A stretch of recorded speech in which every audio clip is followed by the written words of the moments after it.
ขอเรียนเชิญเจริญพรพี่น้องพุทธศาสนิกชนสู่ผู้สู่คนมือสันวันดีปีใหม่สิมาฮอดนี้ขอเชิญมาโฮมใจกันสร้างบารมีในงานบุญกลุ่มเขาใหญ่มาร่วมบุญตกกระถ่ายข้าวเปลือกประจำปีพ.ศ. 2568มื้อวันอังคารที่31ธันวาคมนี้ส่งท้ายปีเก่าก่อบุญใหญ่รับปีใหม่ณสำนักสงฆ์โน่นขี้เหล็กบ้านเฮามาเด้อพี่น้องมาร่วมกันสืบสานหีบคล้องหีบ12คล้อง14ขนเข้าขึ้นเหล้า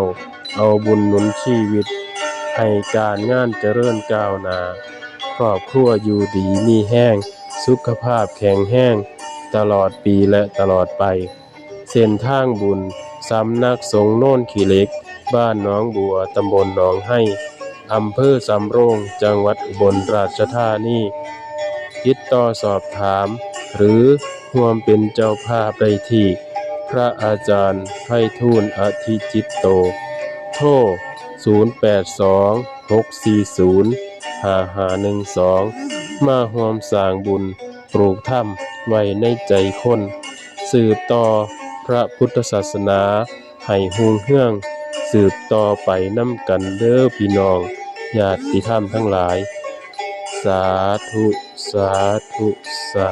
ธุ